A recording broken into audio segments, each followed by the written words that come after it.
Hello, champions. It's Michael J. Fox. I wish I could get Doc to get the flux capacitor working right now. I take you guys back in time to listen to the original Vocal Minority with Nick and Steve programming, but this will have to do. I'd rather get back to trying to have relations with my mother. Then I'd like to rock out a little at the enchantment under the sea dance. Let's roll the podcast and always remember, roads, where we're going, we don't need roads. We definitely don't need roads, Stephen. And welcome to the show. It's the Vocal Minority with Nick and Steve. Yes, another exciting podcast is forthcoming, and thanks for being here. Right. Another celebrity endorsement coming in there. Is that Michael J. Fox? He doesn't really sound like himself. You don't think he does? I mean, well, let's see. The guy's got a lot of age on him. He's got some health issues and stuff. So, yeah, it's Michael J. Fox. Of course. Well, that's fair. Yeah. Welcome back to another episode, everybody. We're on the World Wide Web. You can find our website, thevocalminority.net. But that's not really where the fun is happening nowadays. It's all about the social media. So look us up on Twitter, whatever else it's called. We're calling it Twitter. Reddit, a lot of haters on that thing for us. YouTube's doing well. TikTok, Facebook, Instagram, and Threads, the new home of women on the social media world, Threads. I understand the assignment, right? I mean, that's what got the Threads going for the ladies. And, we're joining in the fun over there. So, yeah, see all those social medias. You could call our comment line, 844-48-VOCAL. Leave a comment for the show. We'll play it for you. Indeed. We shy away from nothing around here. One of our comments this week was, I think it was the video we posted about female beach volleyball players being phenomenal athletes, obviously, but also being kind of sexy. And several people made the same comment to us that the banner on that was, is this being creepy or is it being honest to say that the female volleyball players are sexy? And several people said both. It is both creepy and sexy, or both creepy and Oz for you to say that. And one woman said, guys, you don't have to say everything you think. And what do you think my reply to that was, Nick? We're the Vocal Minority. We say what you think, okay?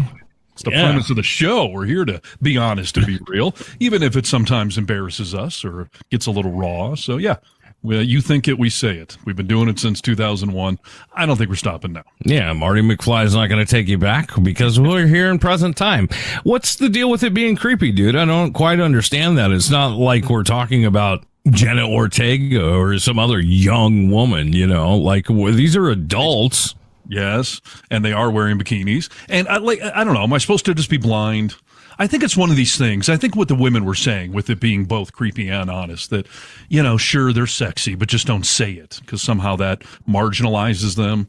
I don't know. One woman tried to tell me that, these are premier athletes out there performing for you in these hot temperatures, and how dare you, marginalize them like that. And so I put your point back on him. Well, Tom Cruise is a professional. He was out there in hot weather filming those volleyball scenes in Top Gun. Is it okay that women idolize him? And you know what my response was?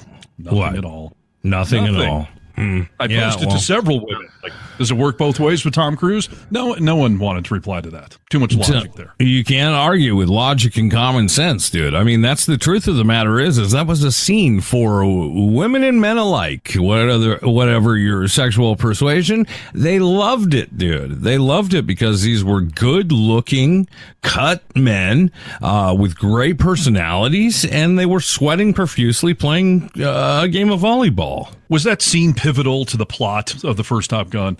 Obviously not. It was an eye candy scene. So, of course. I don't know. I'm just saying, sometimes being honest gets us in trouble, but we're going to keep doing it. So that's what I also will tell you, Stephen, is that, you know what, they can put on whatever they want. As we have found out on this program, that women are usually dressing for women, right? So, I mean, they put those clothes on. It's not like they couldn't have had knee-length spandex on or some other uniform. Absolutely correct. I don't know why it is that. Kennedy, my girlfriend, she was a volleyball player throughout like high school and into college, and she used to play beach volleyball. And I asked her, so why do they wear in bikinis?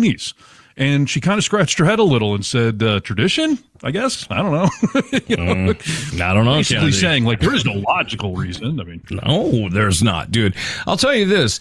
The gymnastics girls last round of Olympics, so 2020, they were given leotards to wear, and they were so skimpy, and these were required uniform. I don't agree with that. If you don't want to be showing things off as you're out there doing this, I don't feel like you should have to just to compete. These uniforms were picked, and I don't think there's anything creepy about it. What do you have to say about that, Stan Lee? Not said. Okay. Appreciate them how you will. Yes, that's right. Hey, before we get into the news, can I just ask you a question?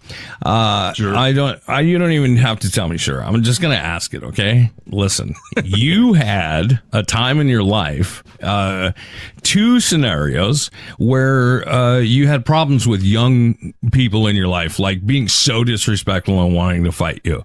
There was little boy at your son's school yelling, calling you the N-word, and you wanted to fight him, right? Well, first of all, calling him a little boy is a little misleading. This was not a 5-year-old. This was like a 13 or 14-year-old middle school punk shithead kid.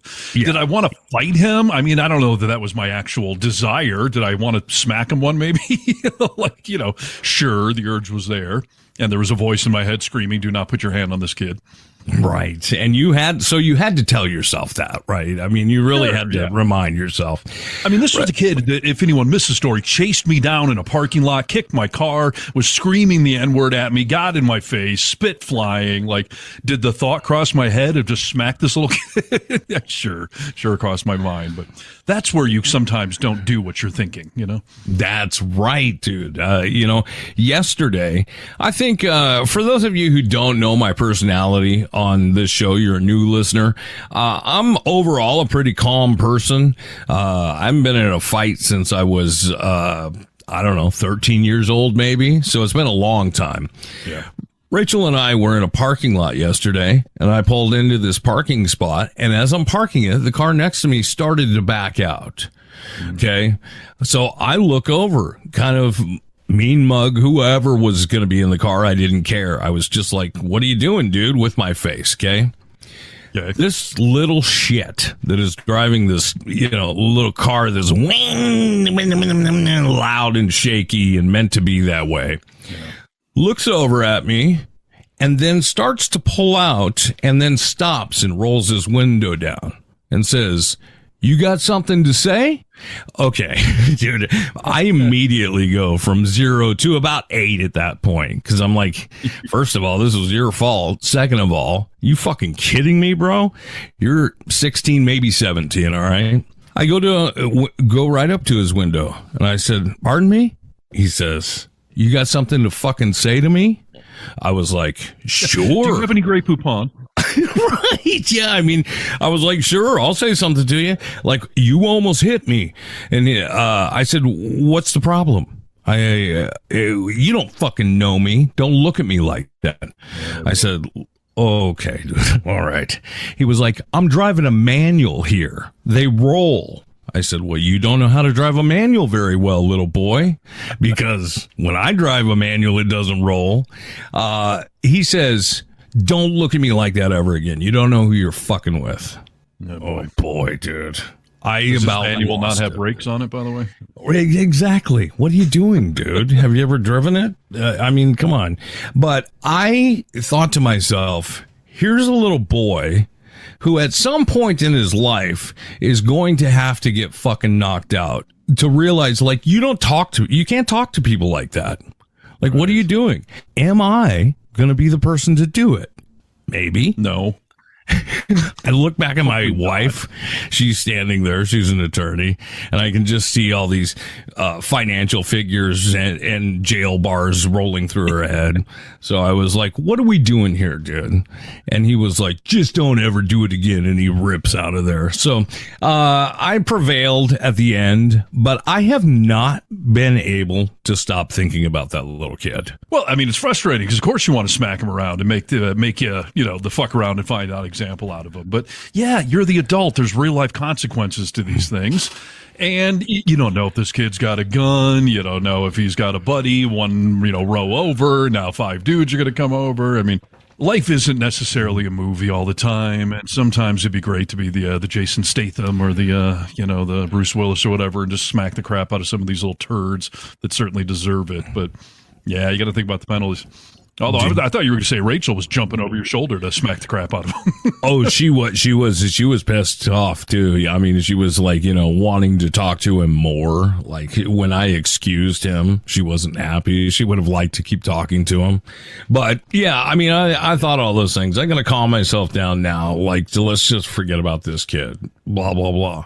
I just couldn't keep, I kept thinking, I never spoke to somebody like that when I was a kid. Even when I was a punk little kid, I would have never spoken to a big guy that could have broken me in half like that. I don't understand where they get off. No, things have changed a lot, and it's weird to think of us as being the adult men now. Right. Like in my mind, I'm still some punk kid too that should be able to throw down. But no, to mouth off to a full-grown adult man in a parking lot like that. It drives me nuts when someone cuts me off and I honk or whatever and they flip me off. Like, you caused this. Like, how is this my fault now? Yeah. I mean, rest assured, the kid probably has a shitty home life and a shitty life in general. So you're winning no matter what. We just had the conversation of like depression, unhappiness. It can come out in the form of anger for guys. We just talked about this, and I thought, that guy's got a shitty home life or something, dude. I mean, what's wrong with him? That's probably what's wrong with him. So. Yeah, just like the little punk in my parking lot at the middle school. He's going to say the N-word to the wrong person, and he's going to, either get the crap beat out of him or have his life ended. And similar thing will happen with this punk. And should you or I be the ones to do it for him? It may feel good in some revenge fantasy, but probably not in the court system and won't feel as good. Yeah, and I thought to myself, too, like, I think I'd feel bad about beating up a little kid or a 16, 17-year-old. And then I wondered, like, what if he was a ninja and he beat me up? I'm not saying it couldn't happen. Then I'd be really feeling bad about myself, so. Right. Have you ever seen some of the videos where that crap happens? People fight over a parking space and they'll wait for the person to go in the store, and then they'll like chain a shopping cart to their car, block it in, it's ran rapid. Like, that's probably the funnier way to do it. Yeah. It's like, sometimes I knew these people that, saw a couple of creeps, dude. These guys were misogynistic creeps. They had paddleboards on a beach and then took off swimming. This couple just decided, let's steal their paddleboards. Okay. So, it was funny. I thought they hit them. So, no. Yeah. No. There are some people in my world that may be setting bad examples when it comes to encouraging road rage or taking weird, vindictive paths. Because, yeah, road rage can be fun, I suppose, in that moment. But what are you going to do when they whip out a gun or ram your car off the road? Like, it doesn't always end so well. You know what, dude? I told you this story years ago, but as a kid, I did flip an old man off. We were driving in a car and I flipped him off because he cut us off for something.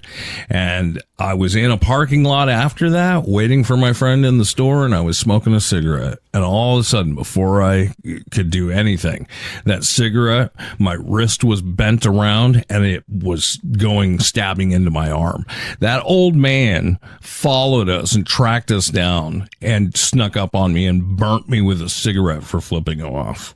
Wow. Don't see. So, it can go wrong. Yeah, it definitely can. So, I don't know. This is why I try not to leave my house much. It's just so much easier. Yeah, especially in today's day and age where the news cycle may have people riled up. Should we get into some news today, Steve? Yeah, let's talk it because, it's volatile out there. Yeah, that's for sure. This is Need to Know News. News you need to know. Steve Harness.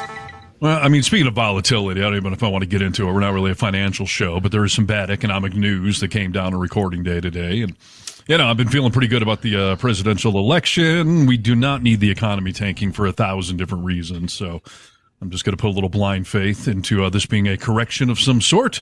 Maybe some interest rate cuts are coming, which is good because I need to go get a new car one of these days. So We're just going to be Right. optimistic about that. Okay. What's the financial news? I didn't see it today. I haven't heard it. I haven't seen it. I mean, you're not going to tell me? I don't turn on the news. Then you're fine. No, stock market's mildly crashing. We had a bad jobs report last week, and the foreign markets all responded very negatively. The Chinese equivalent of the stock exchange over there had their worst day since like 1987 or something. And our stock market was not doing well on Monday, recording day of this week. So, it seems like maybe we kept interest rates too high for too long, and economy slowing down. McDonald's, for the first time in like forever, posted a quarterly loss. And they say that McDonald's is a good indicator because it's a very average business that average Americans use. And so, I don't want this to blow back, obviously, on Team Blue here. And hopefully Kamala will come out with a strong plan as to how they're going to address all this, because we don't need to throw Trump any freebies right now, Yeah, we do not need to throw that dog a bone, dude. But hey, things ebb and flow.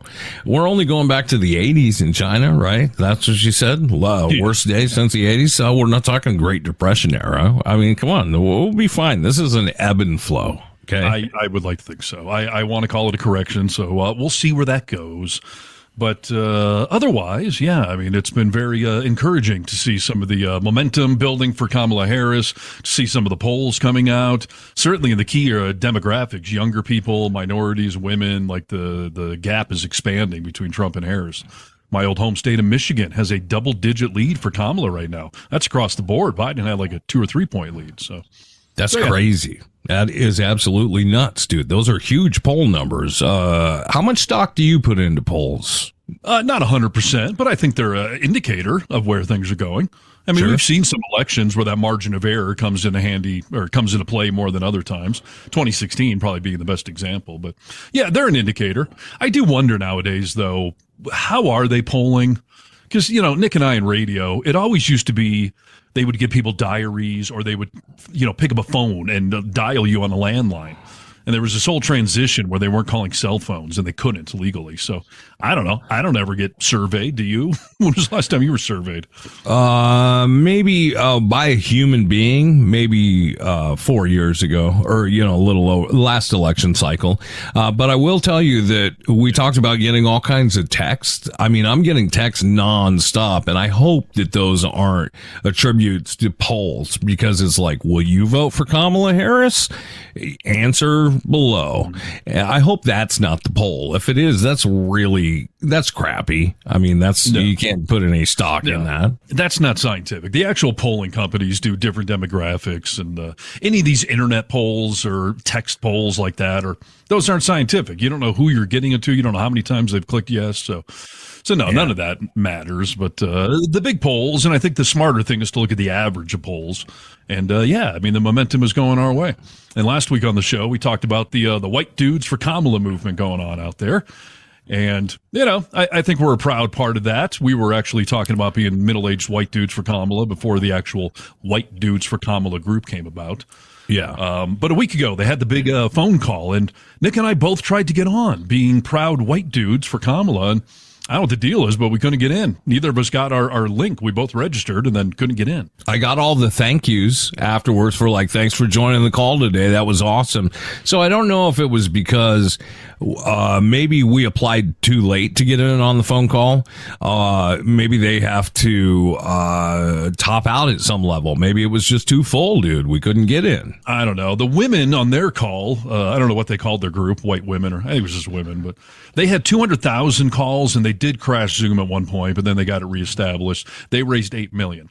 Now, the numbers I saw were that the white dudes had 190,000 white dudes, which, that's pretty damn close to 200,000, raised $4 million. So half as much money, which, I hope better for the white dudes, but still $4 million raised in one event. That's an impressive turnout. Was the 8 million, was that all small donor, or did that include, Netflix donation, blah, blah, blah? No, that was like the women participating in that call. They donated during it. Same with the white dudes. So this was money raised during that Zoom call. So, 8 million for the women, 4 million for the guys. Either way, 12 million, tons of, energy and participation in the event. And that's good. But something shady happened within a day of that, and it feeds into a theory I've been having. We've been talking about our social media sites, and big thing I'm seeing on Threads right now is not only all the women going there for the I understand the assignment thing, but Right. a lot of people are posting that I finally closed out my Twitter account, closed out X. I'm done with Elon Musk. I'm done with the conservative hate on Twitter. So there's this whole sort of let's drop Twitter and go over to Threads movement going on. And yeah, Threads seems to be a little more liberal, and Twitter has become just a conservative hellhole. I don't know how often you go on there, Nick. You know what? I go on maybe a couple times a week, and it's mainly for our content to check something out. But anything that I see on Twitter, it's just a conservative wasteland of people I don't want to hang out with, Have you noticed every time I log in, Elon Musk's latest post is always at the top of my feed? Like he's clearly manipulating that. Oh, it's got to be, dude. 100%. I haven't noticed it. I guess I just don't pay attention enough, but he's got to be manipulating that. That's not a coincidence. No, it has to be. And I will tell you, a couple of weeks back, maybe a month or two at this point, he made a post on X, Twitter, that I got a bunch of conservatives trying to get me to censor the liberals on this platform and to squash their posts and to promote the conservatives. But I believe in free speech, so I will not heed those calls. Liberals, conservatives, everyone gets an equal voice on this platform. Actions speak louder than words, I guess, is what I would say to that. Yeah, so here's the thing. I mean, first of all, just personally speaking, we cover politics on this show, but we cover a bunch of other stuff too. So, for example, last week we posted several political things, and they don't do well at all. We're getting minimal traffic on Twitter. We get good traffic on other sites, but not Twitter. But then we post like a Deadpool thing. 100 times more people saw that than any of our political things. And I just have to wonder, why is our liberal political stuff getting no traction? But then we talk about Deadpool and thousands of people are seeing it all of a sudden. It's not right, dude. I'm telling you, it's being shadow banned. And Elon Musk, like I said, that's what I said. Actions speak louder than words. You can say that, dude. But we know what you're doing because it's not only us. Like you said, I don't see any... I see a very small amount of liberal stuff on Twitter. Mm-hmm. I mean, the groups are there, being liberals there, Occupy Democrats are there, all the big liberal groups. But yeah, they don't get spread as much. And my point of this, after the white dudes thing, the social media platform X, formerly known as Twitter, suspended the White Dudes for Harris account following a fundraising video call that attracted just under 200,000 supporters for the vice president. The account was suspended Monday night for violating X's rules, quote, due to a user report, according to a screenshot from Mike Nellis, one of the account's operators. As of Tuesday morning, it had not been reactivated. I did go on today. It has been reactivated, but they never gave any sort of reason why. So some conservative reported them for some violation or something, and Twitter just went ahead and suspended this gigantic account in the middle of a gigantic fundraising call. Do you think they would have done that to a mega thing, to a Trump fundraising call? They would have waited, dude, until after, at the very least. I one of the theories I heard on this is that you remember when I was telling you when we first started talking about this that I didn't completely understand why they were, putting this into groups of, hey, these are black women for Kamala. These are white women for Kamala. Yeah. It rung a little odd to me. Okay. And then I saw people talking about this and they were like, can you imagine if we had a phone call called White Dudes for Trump? Yeah, and I thought, I kept getting that on some of our posts. Oh, you guys can be white dudes for Trump or white dudes for Kamala, but we can't be white dudes for Trump. And yeah, what was your thought on that? I don't know completely, dude. I will say this is I was like, yeah, but you know what? When you say white dudes for Trump, all I can think about are bed sheets for some reason. You know what I mean? and those little tiki torches. That's all I can think of. Right. It rings different. I don't know why. Well, I do know why. I don't know how to explain it to you, but it rings different. Sorry. Well, I mean, there's already a heavy amount of racism on the other side, so I get why it may make you cringe a little. White dudes for Trump. It sounds a little Klan rally-ish for sure. And that's one of our posts that it came up on, us talking about comparing the Klan to Trump rallies and stuff. But as I replied to one of the people on there, here's one of the key differences. Jeff Bridges, the dude, he was part of The Big Lebowski. He was on that call. And So I said, how many people do you think Jeff Bridges went out and lynched after the white dudes for Kamala call? Like, it's okay to identify yourself by your race. It's just what you then do with it. Yeah. Is there hatred, animosity? Are you using it to condescend or to say the white dudes are better somehow? Like, there's nothing wrong with saying a bunch of white guys like Kamala Harris. But if you're saying it's a bunch of white guys that love Kamala and we're going to go kick the crap out of rednecks now, like, okay, now you're... And we're not using our race to demean someone else. So we're not making race the, a hatred issue here. I mean, that's the difference. Yeah, we're not punching down. I mean, listen, this is the truth about when you hear white dudes for Trump, most people, maybe unless you're a white dude for Trump, are going to get that image of those tiki torches and these are problem people. When you get white dudes for Kamala, it just doesn't ring the same. And you have got to know that with if you're affiliated with that party, not the Republican Party, the MAGA party. If you're MAGA, I get to assume you're a racist because at the very least, you don't give a shit that other people in the party are racist and you don't call them out for it. Yeah, I mean, there's a lot of history and momentum there behind that because of things like the white dudes with the tiki torches and stuff. And yeah, honestly, if there's a white dudes for Trump group and that's just what you're calling yourself, I don't give a crap if you're identifying yourself by your ethnicity.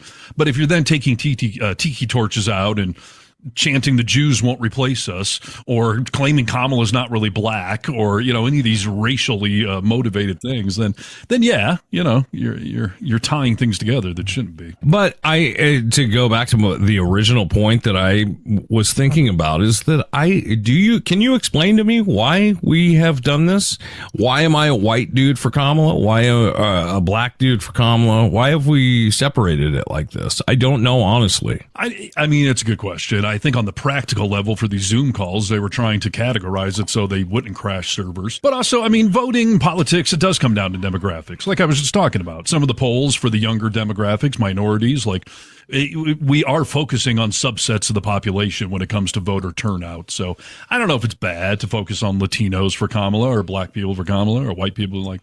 Yeah, the way you explained it there, it makes sense to me. I mean, that makes sense to me, what you said. Like, we're just breaking it up in that population. This is how people vote. So I get that more. And the whole I understand the assignment thing, that's what it's been sort of one of the principles. If I'm a middle-aged white woman from Kansas, I understand the assignment. I'm a 20-something-year-old black guy from Chicago, and I understand the assignment. Like, everyone's trying to kind of paint some picture of who they are and why that diversity is a good thing. Right. And speaking of which, boy, I'll tell you, I've seen a few people on TikTok, these Republicans for Harris, and I'm seeing more and more of them. And I saw some farm rancher dude from Montana who started off his video where I thought, all right, I'm going to have to rip on this guy. He's like, I'm a white man from Montana. I'm a lifelong rancher. I'm a gun owner, big believer in the Second Amendment. And I'm like getting my hair all cringy and getting up. And he's like, and I'm voting for Kamala Harris this fall because I believe in this country and I will not support this pure evil man. I was like, whoa. So I went on and commented like, good for you, like country over party. This is what we need. That one comment I made on our account has gotten now like 100 likes. Unbelievable. Like, I mean, I really do think people are rallying behind the idea that there's somebody else here who's A, got experience, B, is not dangerous to not only our democracy, but to our country. And people are getting wise to you, Donald Trump. I mean, even people in your own party that may have voted for you twice. I don't know. People are stepping back. So that's nice to see. It's absolutely nice. And I've seen more and more of it. And I've commented on a few of them saying like, hey, we're welcome. We're happy to have you for this election, even if it's only a one-off. Like, thank you for doing the right thing here. Because, these are serious times. And, like we were saying before Kamala officially became the nominee, that we need someone on our side that we can be excited about.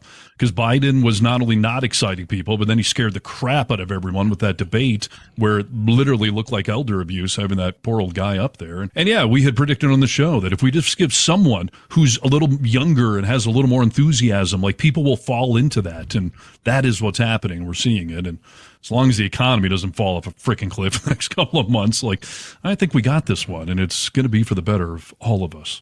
Yeah, no, definitely a good possibility. One of the big issues in this forthcoming election is obviously Roe v. Wade, and people are worried about that. It doesn't matter what party you're from. I'm seeing a lot of Republicans that are coming out and saying I'm voting for Kamala because I have granddaughters, or I have women in my life that I think should be able to make a choice about their own body, and I think that's going to really get people moved in Kamala's direction from the Republican side. Absolutely.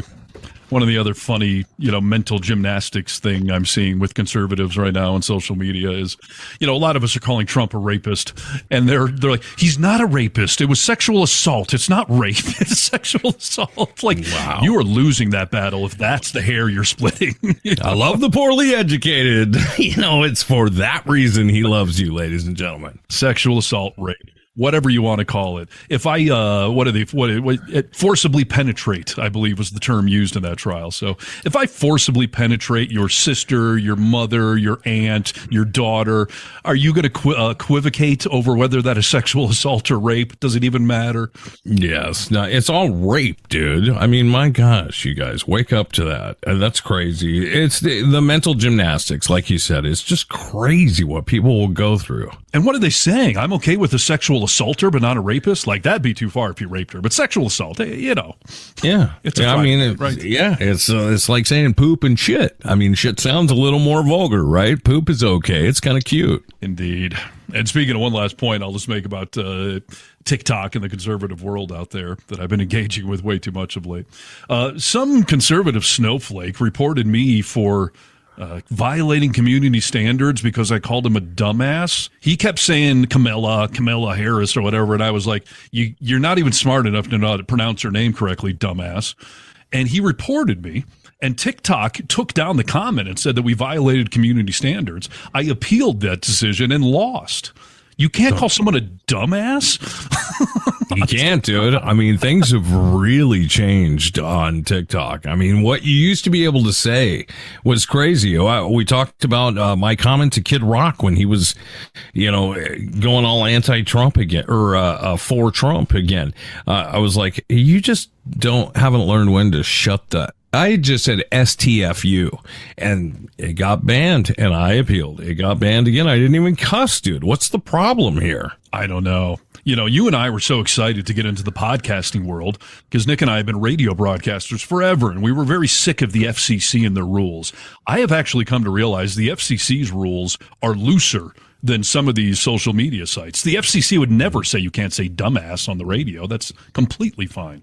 Yeah, it's community standards that we have to worry about now, right? I guess. And I feel like just a wussy if I report. I mean, we have people threatening to kick our ass all the time. And obviously that must violate community standards, but I just feel like such a little chicken shit if I'm going to go tattle on you to the teacher. Yeah, exactly. That's why we got to hire an intern. I mean, I'll feel fine if other people do it, but I don't want either one of us doing it. I'm not going to report it. I don't know, especially from the tough gun-loving conservatives, manly men. I'm going to report him because he called me a dumbass. You hurt my feelings. Yeah, we thought this was facts over feelings, dude. What's wrong with you? Come on. No, this whole conservative cancel culture thing of late, the Olympics and Netflix and Deadpool, they are so butthurt, whiny little bitches. Don't seem to see the hypocrisy. So no, they never do. This is Need to Know News. News you need to know. I'll just continue with somewhat of a racist theme here, or terrible things happening is what I mean by that. We had another huge outbreak of racism, and it comes close to your town. I felt almost a little weird about even mentioning this, Steve, because I don't want to put your town down. You're in a new town, but then I thought to myself, Steve is smarter than that. He knows there's racists where he lives. He knows there's Trump-loving bastards where he lives. So I'm going to talk about it. Have you ever heard about a place called the Firehouse Saloon? It's in Virginia City. Nevada. I have heard of it. There's a couple of legendary old school bars. Virginia City is a, old West town that's never been updated. So the main drag there it's straight out of the 1800s. Yeah, that's exactly. I have not been there, but that's exactly what the video of it looks like as you walk down. I mean, almost wooden planked walkways. I mean, it's an old West town. Yeah. Oh boy, let's be careful about this story. These are people that could easily drive over here and kick my ass. So well, the people that we are going to talk about actually we're at this bar, Firehouse Saloon in Virginia City, but they live in Minden. So let me just tell you. Not that I do, but yeah. No, I'm just saying I want you to know where they live. All right. I live in Minden, Montana, so I'm safe. So. That's right. Here's a viral video that takes place with this young man walking around.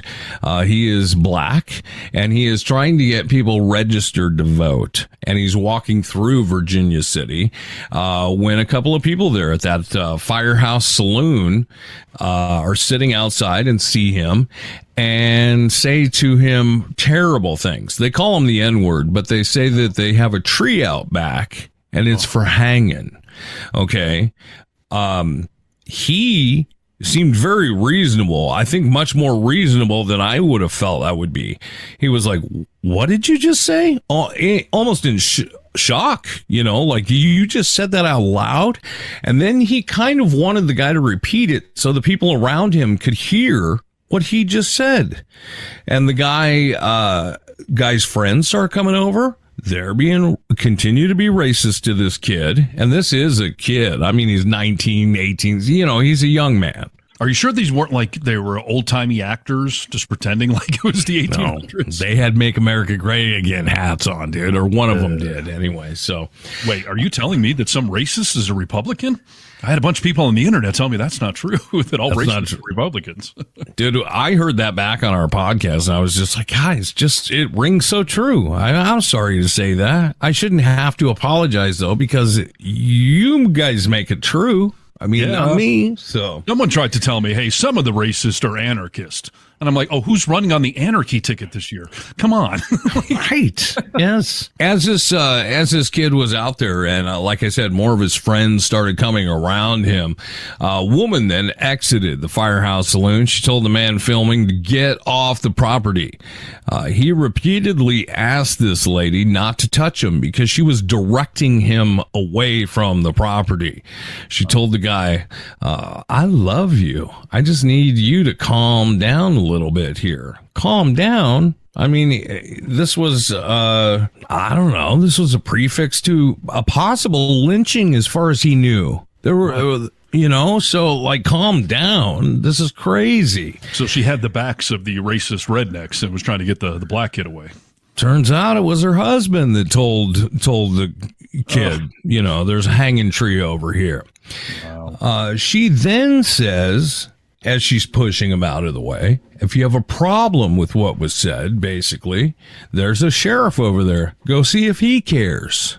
And I thought to myself, wow, dude, this whole town is obviously racist. To be fair, there were a couple of people that walked by and said, that is gross. But they kept walking. They didn't stop to help this poor guy, I mean, Virginia City is a tourist town, so I'm sure there's a mix of people just mulling around the streets. But as far as the residents, people that live there, yeah, that's super redneck conservative country out there for sure. I do want to let you know that the sheriff's office made a statement on all of this, and they said integrity is our standard. We're proud of our professionalism, and we'll conduct ourselves in a manner that merits the respect of all people. So they went on to say, like, that's what that lady said. That's not us. So to be fair, no one ever saw the sheriff not care. So that's just what she said. The owner of the Firehouse Saloon says, hey, let's be clear. These people were drinking here. They don't own this bar.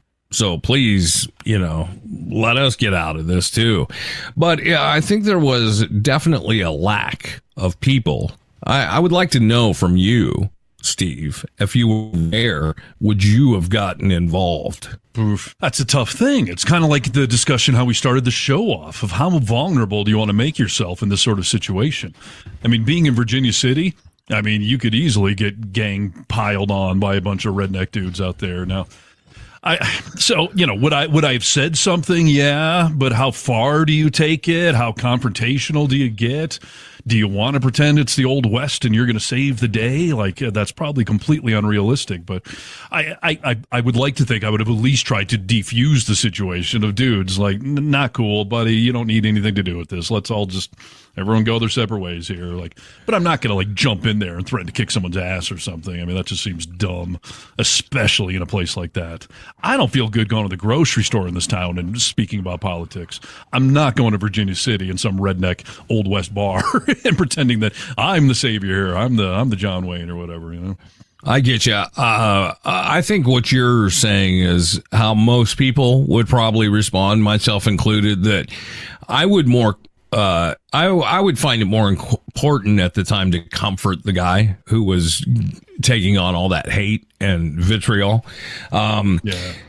But, standing up to all these people who obviously have that thing in common at that place in time, I don't know if it would be smart for either of us to do that. But boy, you would feel like you wanted to, right? When we talk about standing up for people who can't stand up for themselves, like how much do you put yourself out there? I don't know. You feel like quite a lot in that time and place, but it is very dangerous. We got good news. Okay. I don't want to not give you a way to good... track this kid down, by the way. I'd love to have someone like him on the show to give him a little support and backup. Yeah, we should try that, dude. I will look into that after we get off the podcast today. You can also track down Gary Miller and Janice Cusack Miller, who are tight with the bar called the Firehouse Saloon. These are the people who started this whole thing.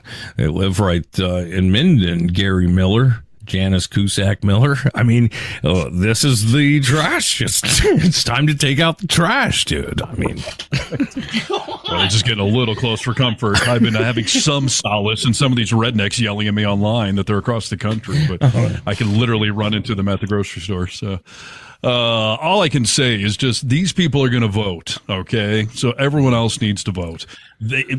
I'm glad I'm in a swing state now and I can cancel one of their dumbass votes out, but we cannot convince these people. We've been saying this for a while. The only way to win this battle is to outvote them.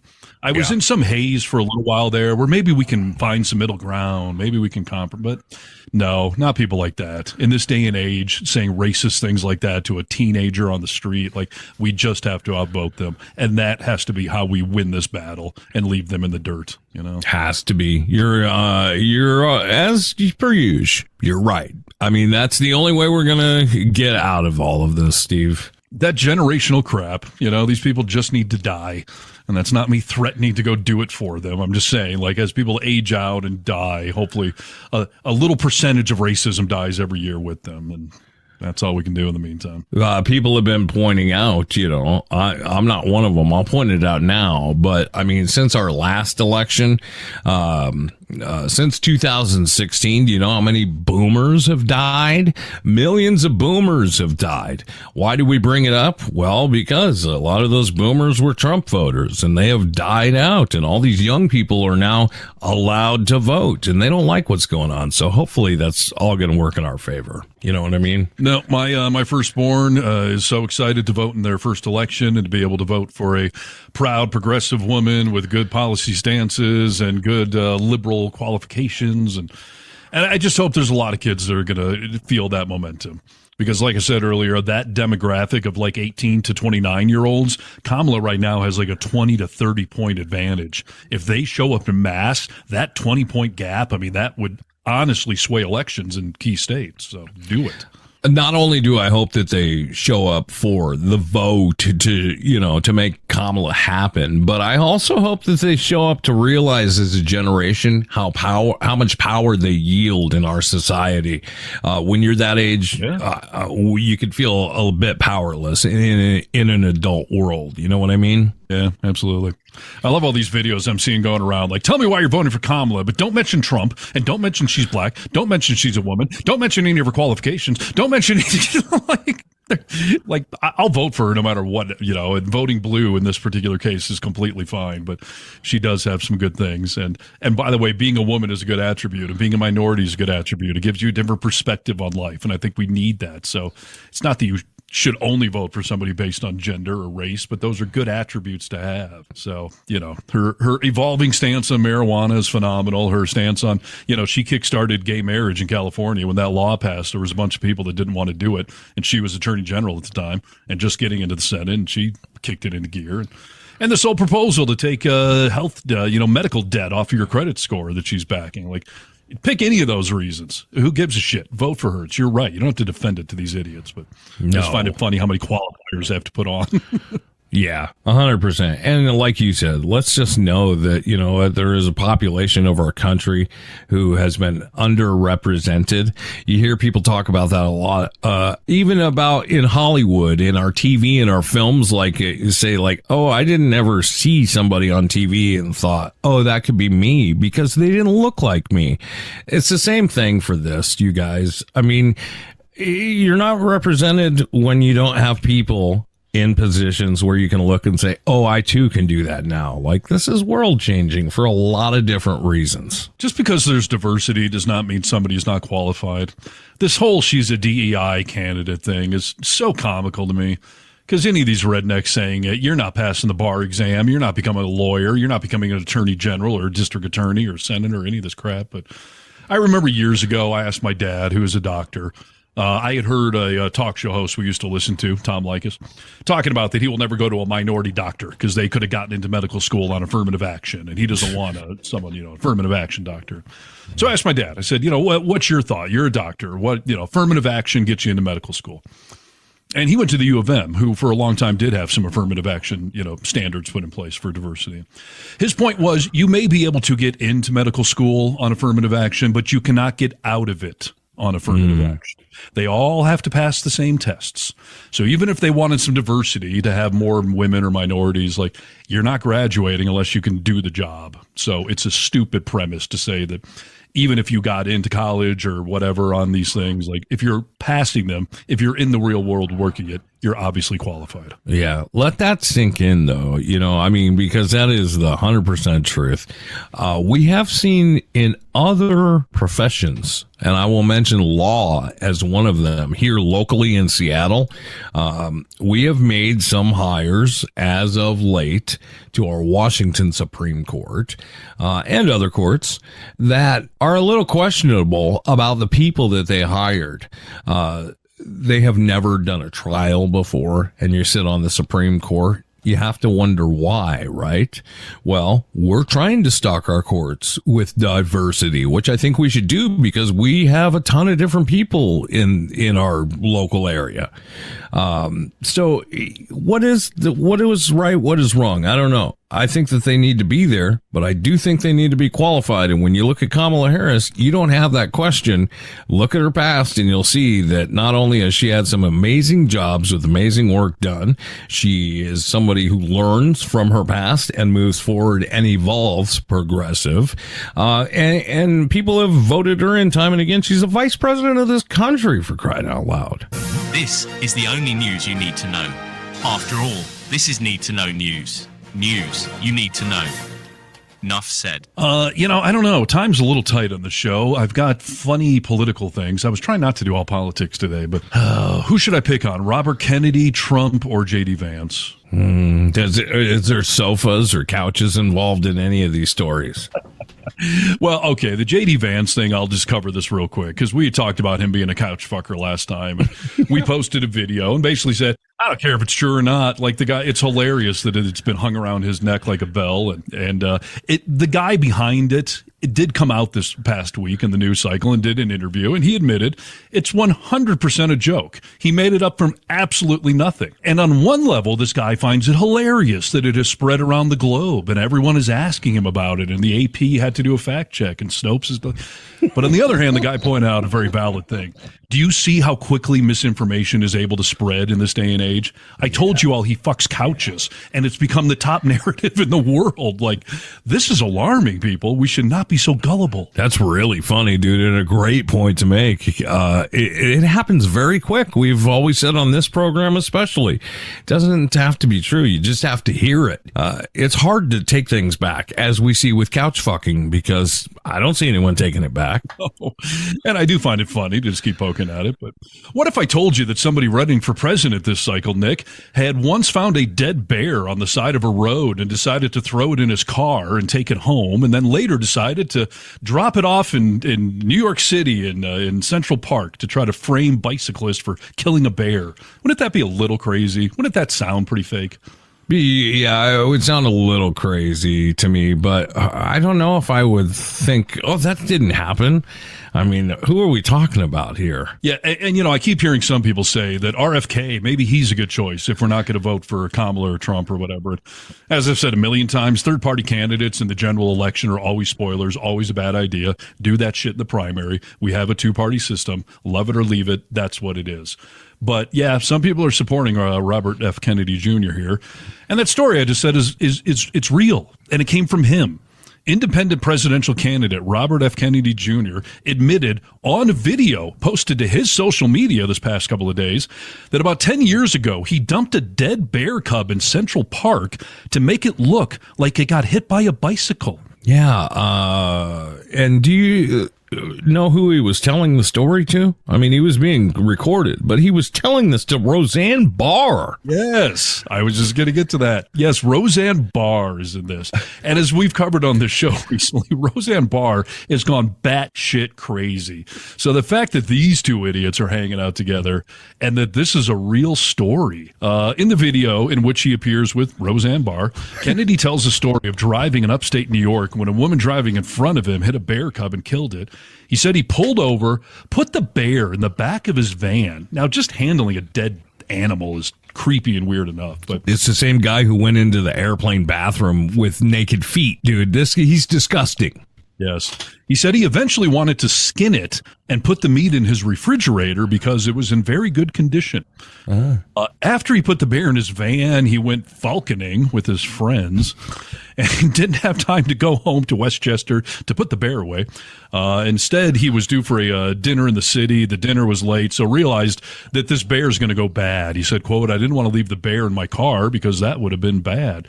So he decided to put this thing in Central Park, and he put a bicycle next to it, wanting to stage this as somehow a bicyclist hit and killed a bear, and what even that agenda would be about. And then it became a news story. Like, it was on the top, news in New York City. They were talking about fingerprinting the bicycle, and he freaked out that he was going to get caught. But 10 years later, he's admitting, yeah, he took a dead bear off the side of the road because he wanted to skin it and eat it, but then decided to try to frame bicyclist or something. But vote for me for president. I'm a sane person.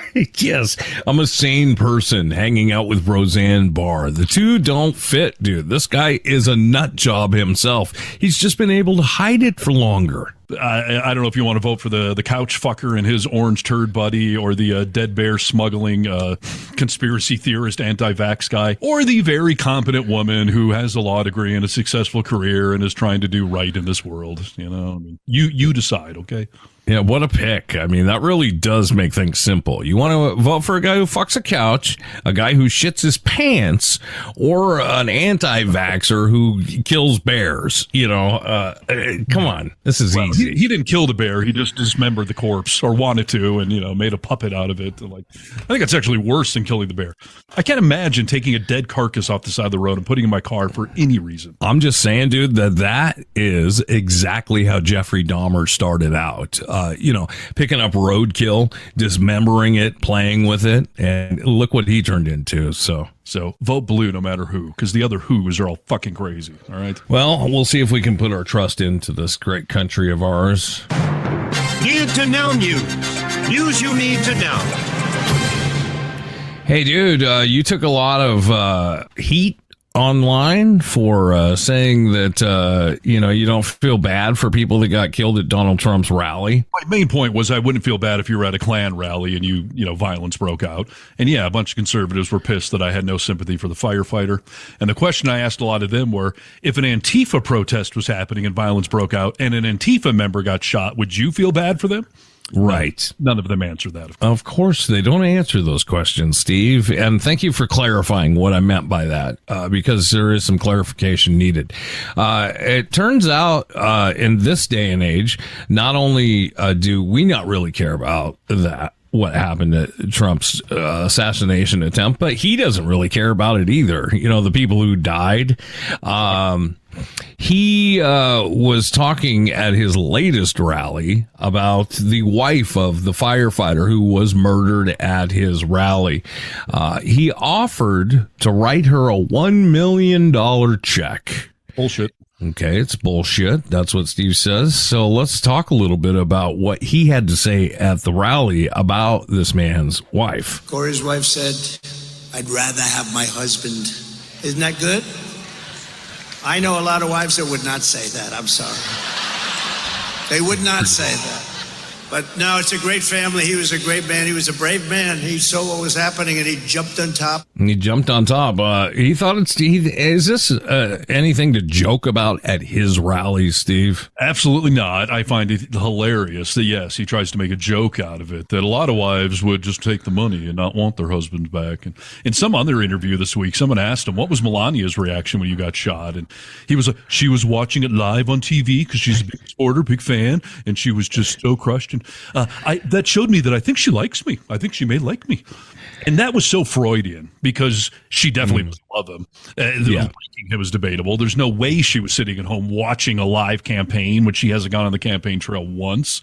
No. So, yes, this is very Freudian of him to say that some wives wouldn't want the husband. They'd take the money because, his wife would absolutely want the money, which is the only reason she's his wife. And I cry bullshit that he even offered her the money. Why wouldn't the woman take it? And why would it even be an option? Just here's the check, like take it. Oh, you don't want it? You want your husband? Never mind. I'll keep my money then. Like, fuck you. You're 100% right, dude. I mean, it's not an option to take it. Like, this is what I would like to support you because you just lost your husband and his income. So please let us take care of this. Come on.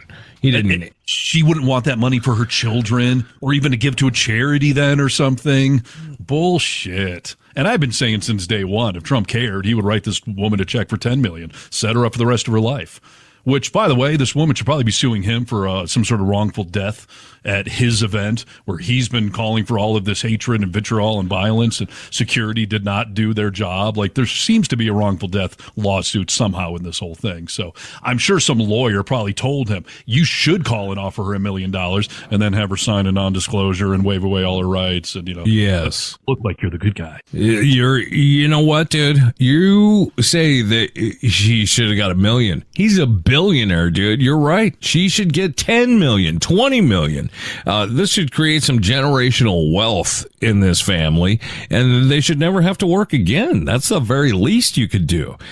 He lost his life. There were other people there that were shot. I wonder if he cares about their well-being, the other people who got shot and didn't die. And as you know, they brought him back from very, very seriously wounded. They were going to be maybe not with us. It was a group of us, but they are doing really well now. They're making it. They're going to be fine. Not going to be perfect, maybe, but who is? Who is? As we get older, who is perfect? But the doctors were so great. They had two great doctors also. Dude, what? I mean, Freudian slip right there, by the way. Who is perfect as they get older, right? He's projecting. It's unbelievable. And there was another thing that he said that I didn't catch the first time I listened to it. And when I put the audio into the computer, I heard it again, and I about shit myself. Listen to him in the very beginning of this equate himself as part of the people who were in very serious, almost died kind of shape. And as you know, they brought him back from very, very seriously wounded. They were going to be maybe not with us. It was a group of us, There was a group of us that maybe we weren't going to live. There was a group of us here. I mean, of anyone who was near a bullet, he was probably the least wounded, right? I mean, other people got shot and hit, and yes. he debatably got grazed with a bullet and with a little cut. So, yeah, little cut, dude. I mean, this is what he thinks of the people who vote for him. I mean, we say it time and time again. I'm tired of punching it into you guys to try to get you to understand. He doesn't give a shit about you. He just wants that little vote, and then you won't ever have to do it again. He told you. And that's a whole other thing we could talk about another time. I'm seriously getting worried about all of these election deniers that have been put in key positions in swing states and election commissions and offices that may not try to certify votes. And like, there's scary shit going on here coming up this fall, people. And this is why we need to rally, vote blue, support Kamala. We need to crush them so that there is no margin of a few thousand votes where they can somehow scream about. So let's just put this shit to bed. Rally your friends, your neighbors, your coworkers, post on social media. We have got to support Kamala. Trump is just not an option. If it was Nikki Haley, I wouldn't be so freaked out about it, but it's not. It's good versus evil. Yes, it's this is life-changing, so vote blue no matter who, and thank you for listening to our podcast. This is The Vocal Minority with Nick and Steve. Find the website, vocalminority.net, all of our social medias, all the good sites, we're on them, so share it, like it, comment, all that stuff. Until next time. Hello there, champions. You guessed it, it's George Clooney. Taking a break from drinking baby blood and sending emails that change the course of America. Just stopping by to thank you for doing your part for democracy. Thanks for listening to The Vocal Minority with Nick and Steve.